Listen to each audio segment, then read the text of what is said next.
أيها المسلمون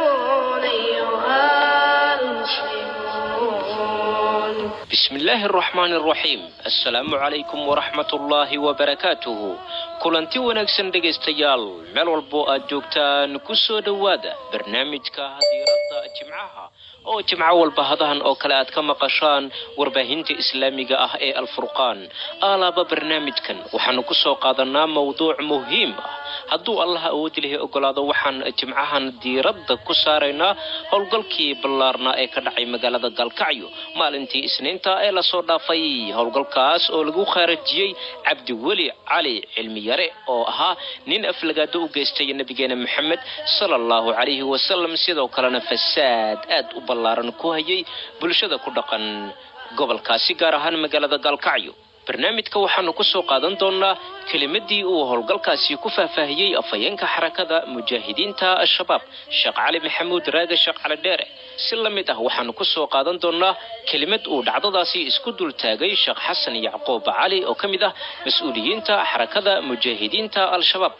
استوديوها حرunta dhexena waxa ku sugan oo nala falanqeynaya Sheekh Umar Hayakallah waxa kale oo barnaamijka ka soo qayb qaadan doona qaar kale oo kamid ah culimada diinta islaamka aqoonyahanada waxgaradka iyo qaar kamid ah bulshada Soomaaliyeed waa mar kale iyo diiradda jimcaha أيها المسلمون وهاجاك dhageystayaal meel walbo aad joogtaan waxaan hawadeeda ka leenahay mar kale assalaamu calaykum waraxmatullaahi wabarakaatuh waxa inaga xusuus ah oo stuudiyaha goordhow soo gaaray khabar sheegaya arrin mucjiso ah oo ka dhacday qabriga iyo halkii lagu aasayay Cabdi Wali balse aan marka hore eegno sida uu dhacay weerarkii lagu khaarajiyay udgoonow rasuulkii hadday aydu faananayso aflagaada iyo cay haddii lagu ihaanaystay addimada inaan laabanaa wa ayaan xumo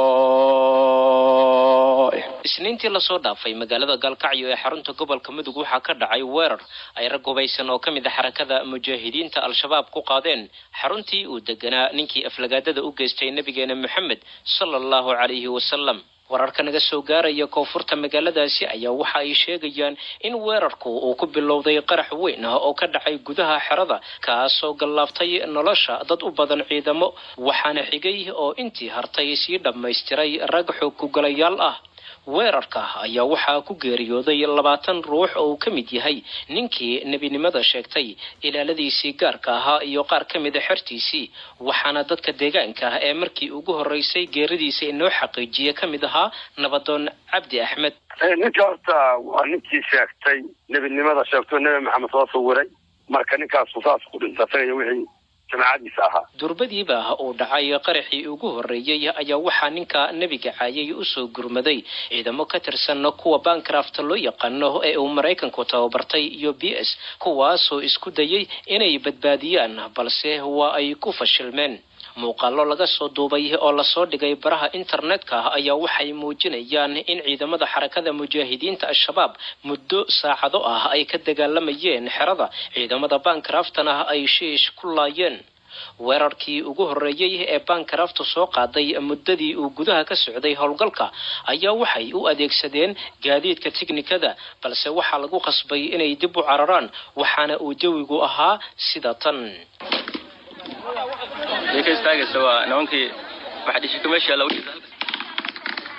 markii ay ciidanka Bancraft ku jabeen dagaalka ayaa waxa la soo saftay askar booliis ah laakiin wax yar kadib waxa xigay in shiishihanada mujaahidiinta ay madaxyada ka toogtaan ninkan ku dhacay Allah qaad ya ninkan ku dhacay xabad ninka soo kada booliiska wata ku dhacay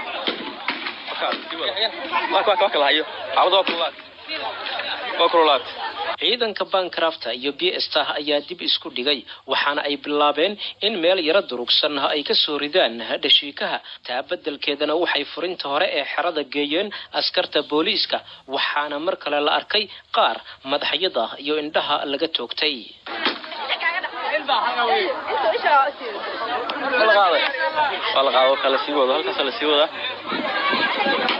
saacadba saacadda ka dambaysa waxaa sii kululaanayay dagaalka. Ujeedaduna waxay ahayd in ciidamada Galmudug iyo kuwa Bancraft oo aaminsanaa inuu nool yahay ninka nabinimada sheegtay ayna soo badbaadin karayaan. Waxay isku keeneen wixii tikniko ah oo ay hayeen, waxaana dhacday in shiishihanadii mujaahidiinta ee xerada haystay ay mar kale toogasho ku dilaan gaandariyaashii, kuwaasoo xataa la awoodi kari waayey in meydadkooda la qaado. waxaana uu dareenku ahaa sida tan.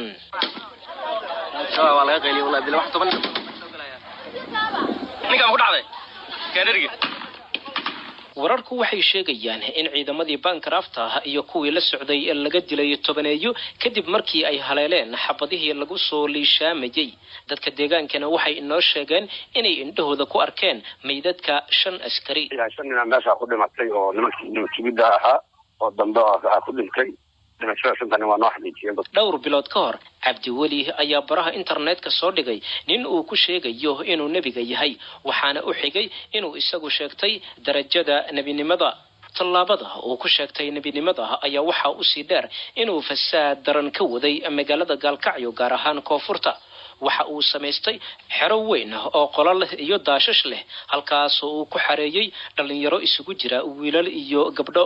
qaar ka mid ah gabdhaha ayaa waxay u xareysnaayeen muddo 3 sannadood ah, kuwaas oo ay waalidiintoodu ka qosteen inay ka kaxaystaan xoog iyo xeelad intaba. ragga iyo dumarka uu isku dhexyaaciyay ayaa waxa uu baray heesaha iyo sida loo garaaco musiga, waxaana uu u sheegay inay cibaado tahay iyada oo qoobka cayaar la sameeyo. waxaana muuqaallo uu soo duubay laga dheehanaya isaga oo la cayaaraya. sida ku cad hadalkeedu ku soo maqan, haweenka ayaa waxa uu leeyahay waa inaad aniga iyo nabiga naga farxisaan oo aad qoobka cayaar noo samaysaan. marka waxaan idin sheegayaa hadaa caawi inta ay farxisaan nusacaysan oo mataqaana oo tirka iyo gacmaha iyo lugaha iyo qofka meel saar cayaartaan oo istasaan u weynisaan. والله بوكس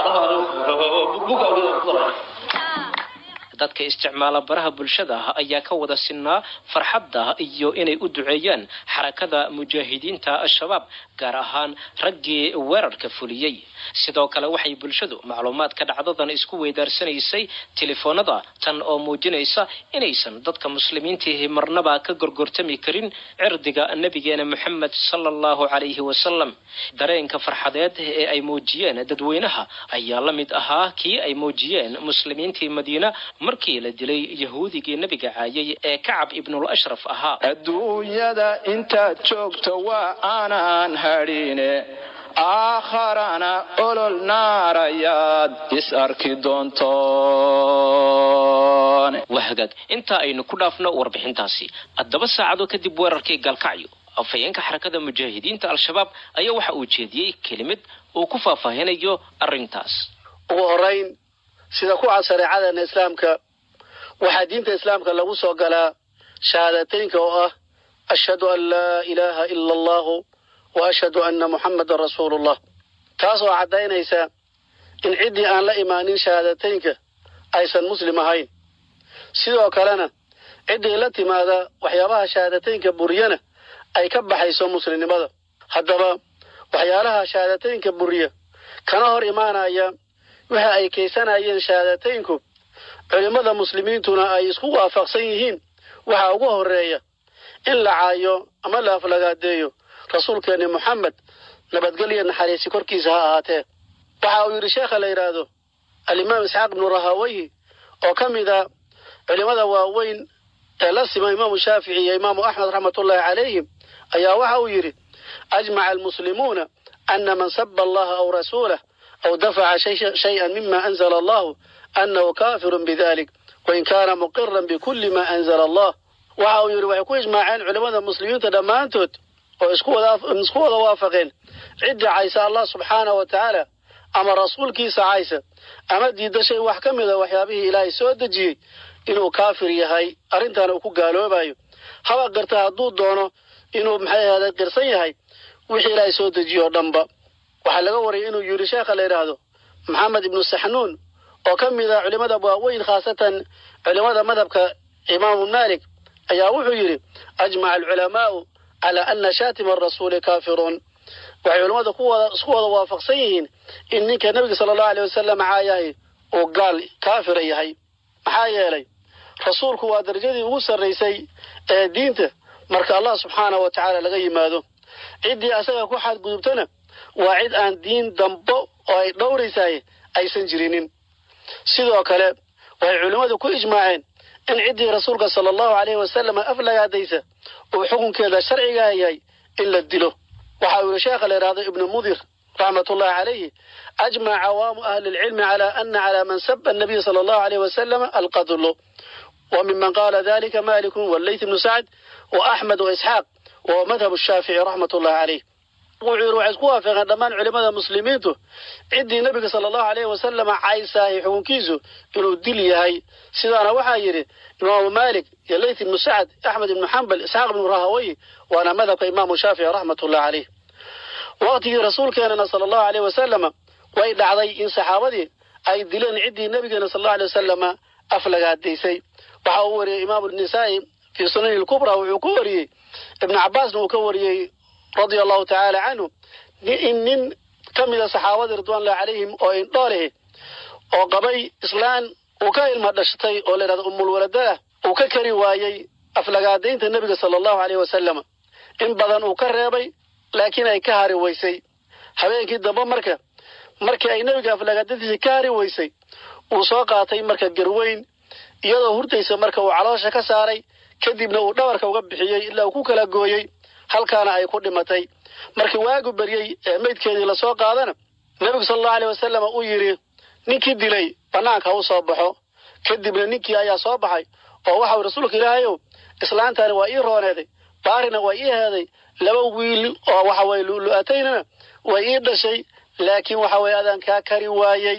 markaan ka kari waayay inay ka hartana ay diiday aflagaadada ay ka hari weysay ayaan marka dilay ayuu yiri nabiga sallallahu alayhi wasallam isagoo marka dadkii la hadlaya ala ishhadu anna damaha hadarun kamarqaati noqday dhiigeedii waa hadure cadawga islaamkuna weligiis rasuulka sallallahu alayhi wasallam waa targadsan jireen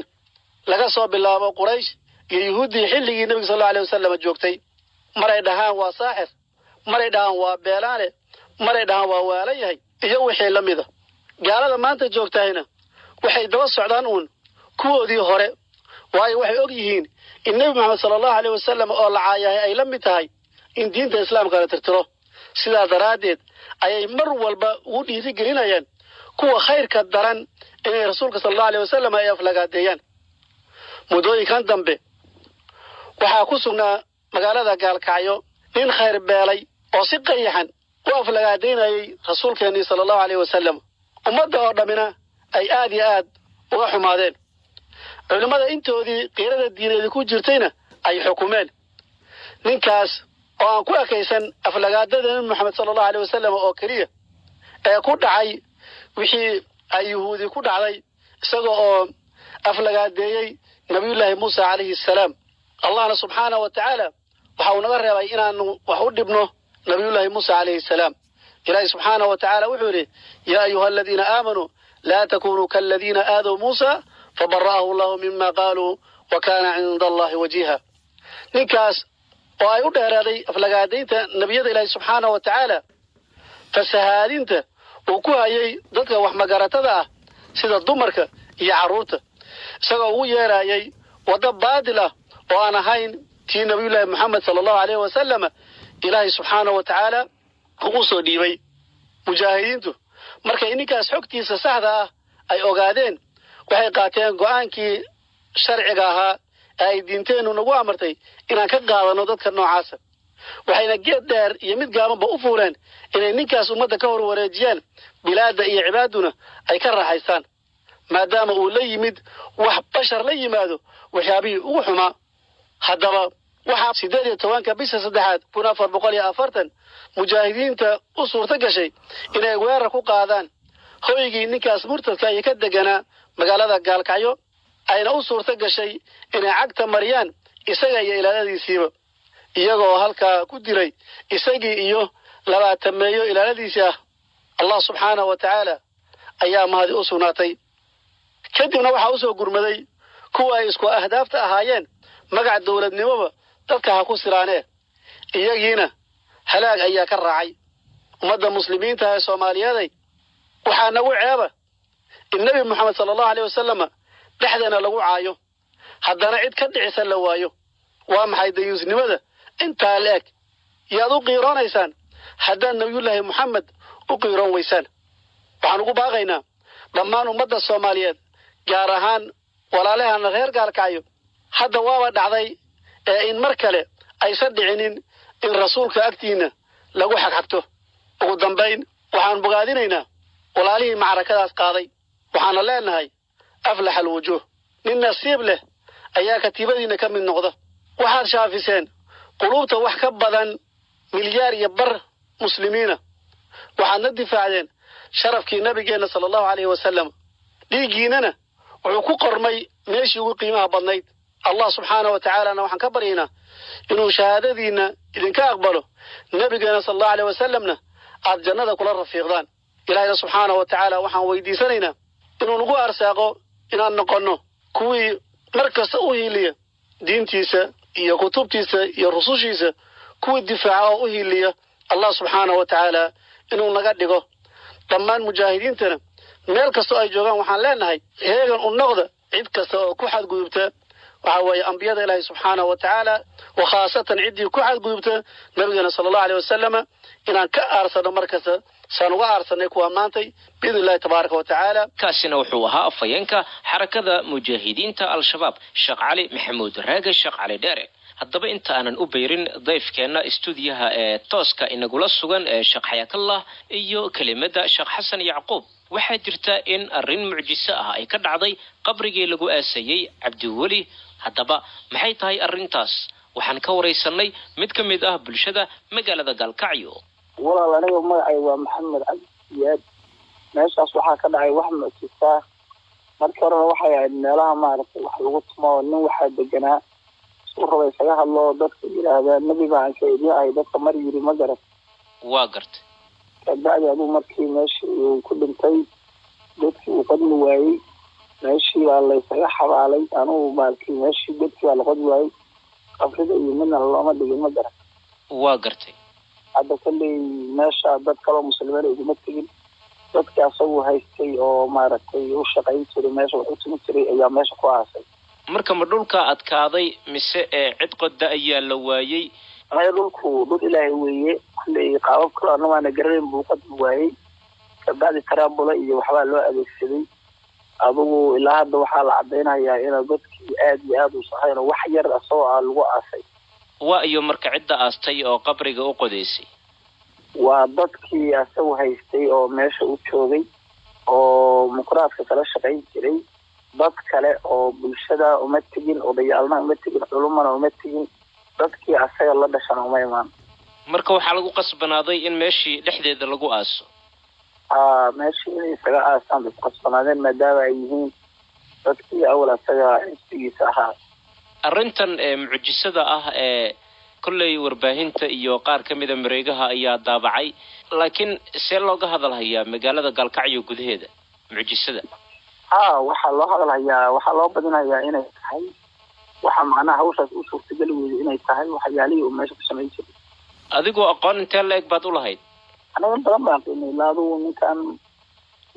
ilaa 2012 meesha furtay ilaa intaas baan qiimay arki jiray meesha uu joogay waxaan ku waxaynayay